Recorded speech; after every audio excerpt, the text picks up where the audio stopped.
En ce temps-là, Jésus s'en alla ainsi que ses disciples vers le village situé aux environs de Césarée de Philippe. Chemin faisant, il interrogeait ses disciples. Au dire des gens, qui suis-je?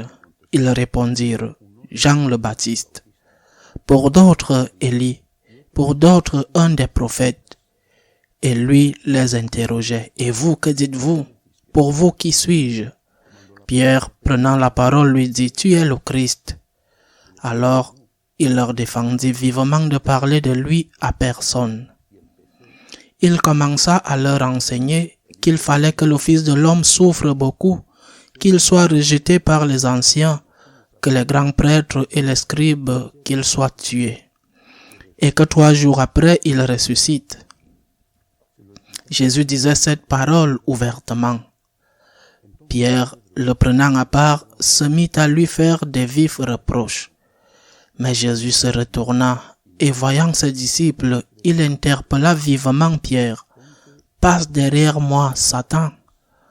Tes pensées ne sont pas celles de Dieu, mais celles des hommes. » Appelant la foule avec ses disciples, il leur dit, « Si quelqu'un veut marcher à ma suite, qu'il renonce à lui-même, qu'il prenne sa croix et qu'il me suive. Car celui qui veut sauver sa vie la perdra, mais celui qui perdra sa vie à cause de moi et de l'Évangile la sauvera. » Acclamons la parole de Dieu.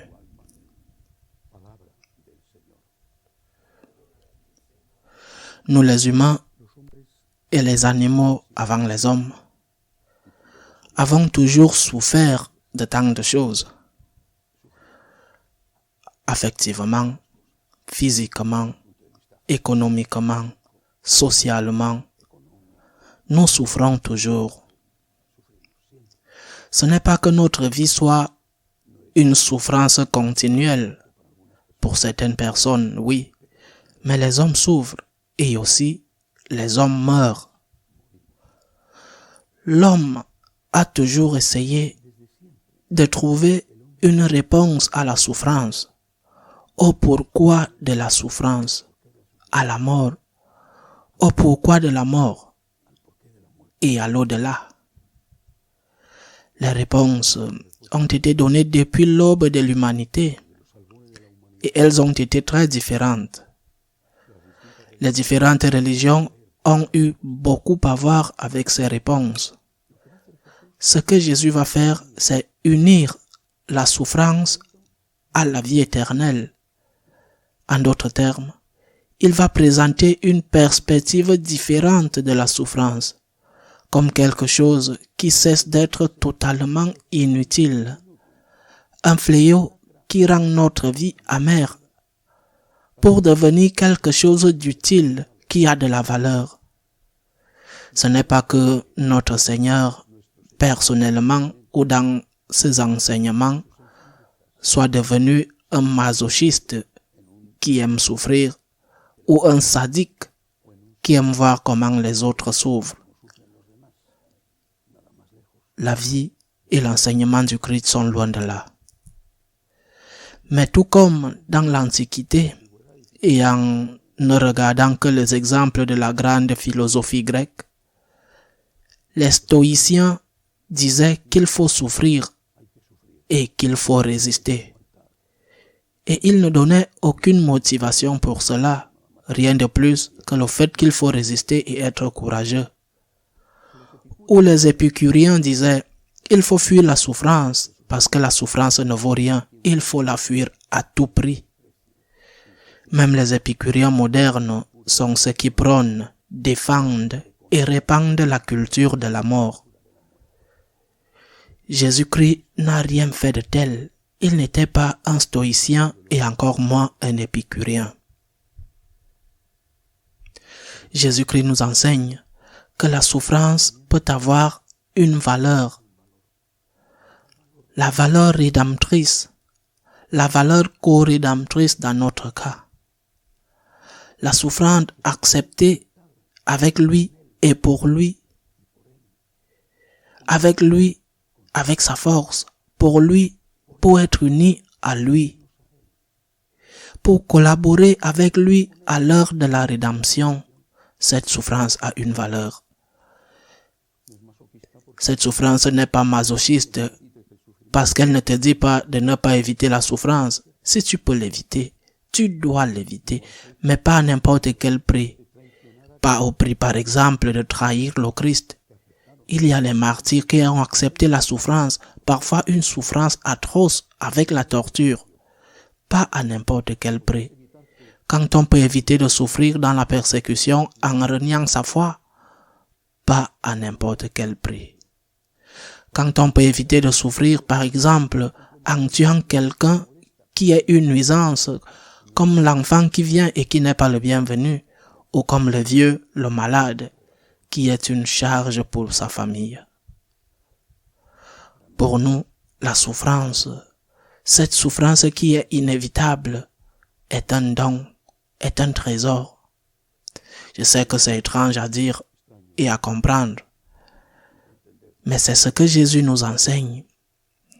Tu peux servir l'œuvre de la rédemption en acceptant cette souffrance inévitable. Elle a une valeur.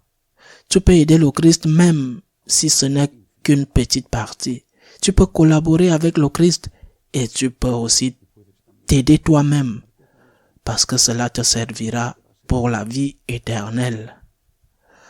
Le Seigneur unit donc la souffrance à la rédemption et à cette présence au ciel avec lui, avec la Sainte Vierge, avec les saints. La souffrance sert.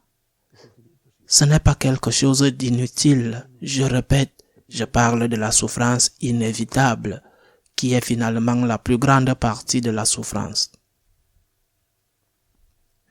Que se passe-t-il lorsque cela n'est pas compris et pas accepté, pas enseigné ou pas pratiqué? Il est curieux dans l'évangile d'aujourd'hui de voir comment quelqu'un d'aussi important que Saint Pierre est décrit par Jésus-Christ comme Satan. Quand le Seigneur a posé la question, au vu des gens, qui suis-je? Eh bien, ils lui ont donné des réponses différentes, une sorte de sondage. Et puis il leur a demandé, et vous, qui dites-vous que je suis? Et Pierre a dit, tu es le Messie, le Fils de Dieu vivant. Et Jésus a répondu, je te dis Pierre, que cela ne t'a pas été révélé par la chair et le sang, mais par mon Père qui est dans les cieux.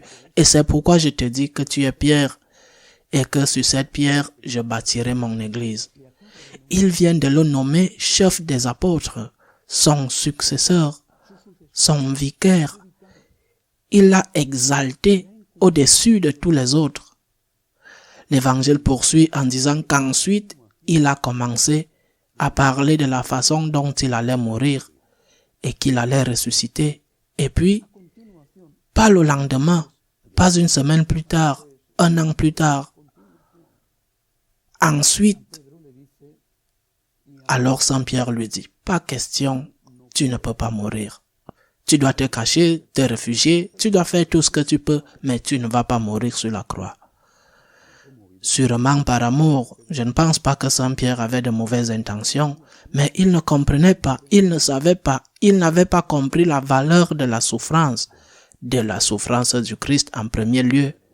Il ne l'avait pas compris, et Jésus, qui venait de le nommer vicaire, lui dit, « Éloigne-toi de moi, Satan. » Terrible. Cette version de l'évangile que j'ai lue aujourd'hui dit, « Passe derrière moi. » Eh bien, éloigne-toi de moi, Satan. Tu me fais trébucher. À Saint Pierre. C'est-à-dire, quand certains prêtres, évêques, n'enseignent pas la valeur de la souffrance et conseillent la voie de la fuite en édulcorant de cette manière qui te permet d'avaler les pilules les plus indigestes, mais en te donnant à la fin un poison, ces bergers sont Satan. Ce sont les mots du Christ. Éloigne-toi de moi, Satan. Que devons-nous faire et enseigner? Faire d'abord dans ta propre vie, Quand tu as un problème, quel qu'il soit, et qui n'a pas de problème, quand tu as un problème, dis au Seigneur, pour toi et avec toi, uni à toi, avec ta grâce, avec ta force, uni à toi, pour être uni à toi, pour toi, par gratitude envers toi, par amour pour toi, pour collaborer avec toi, je t'offre ceci, Seigneur, je t'offre ceci. C'est la première chose que nous devons faire. Le pratiquer et ensuite l'enseigner. Enseigner avec discrétion selon la capacité de compréhension de la personne, mais enseigner, surtout par ceux d'entre nous qui avons le devoir d'enseigner. La souffrance sert de co-rédemption quand elle est unie à la rédemption du Christ et à la souffrance. La souffrance aide. Elle nous aide à pouvoir être au ciel quand l'heure de notre mort arrive. C'est pourquoi Jésus termine en disant « À quoi sert à un homme de gagner le monde s'il perd son âme, s'il perd sa vie, s'il perd la vie éternelle ?» Il y a une perspective à côté de cela qui est encore plus profonde. Ce n'est pas seulement la très bonne perspective de l'utilité. La souffrance a une valeur. Nous, franciscains de Marie, avons toujours dit, celui qui a un problème a un trésor s'il est uni au Christ. La souffrance est aussi comme une porte qui te permet de rencontrer la personne qui se trouve de l'autre côté de la porte. Cette personne est Jésus. Une dame m'a écrit récemment, « J'ai découvert, mon père, que lorsque j'accepte ma souffrance, je console le Christ. » Quelle merveilleuse réflexion de la part de quelqu'un qui a beaucoup souffert. « Je console le Christ », a-t-elle dit. Je ne veux pas fuir le Christ sur la croix. Je ne veux pas lui dire que je ne te connais pas, que je ne sais pas pourquoi je passe de mauvais moments par cette souffrance. Je ne sais pas. Je n'ai pas la réponse à cette question. Mais je sais qu'en plus de m'aider à collaborer à la rédemption et de m'aider à accepter la miséricorde divine pour pouvoir aller au ciel, cela m'aide aussi à m'unir au Christ et à accepter sa miséricorde. Et me sert aussi à consoler le Christ, à embrasser le Christ, à lui dire « Je t'aime tellement, même si je ne t'aime que si peu. Mais je t'aime tellement que je suis prêt à être comme ça pour le reste de ma vie, juste pour être avec toi. » C'est ce que la Vierge lui a dit. C'est ce que la Vierge lui a dit au pied de la croix. « Je t'aime tellement que si tu as besoin de moi, je suis là. » Il n'est pas agréable de voir un fils mourir.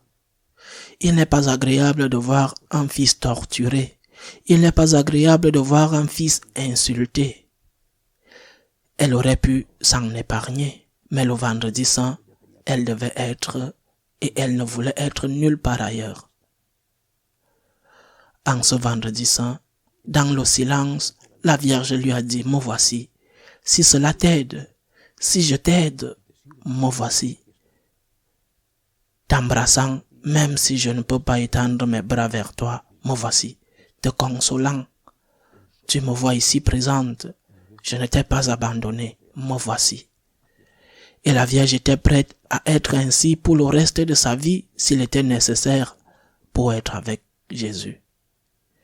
La souffrance a une valeur, c'est vrai. Mais au contraire, nous nions la valeur de la croix du Christ et nous pensons que le Christ nous a rachetés seulement avec ses enseignements ou seulement avec ses miracles. Et ce n'est pas vrai.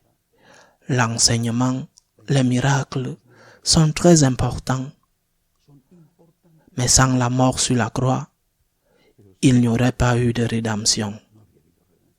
Alors disons au Seigneur chaque jour, chaque heure, chaque fois que quelque chose nous frappe dans notre corps, dans notre âme, je suis prêt, Seigneur, à être ici avec toi. Seigneur, mais il faut ajouter, aide-moi, parce que cela dépasse certainement les forces de n'importe quel être humain. Ainsi soit-il.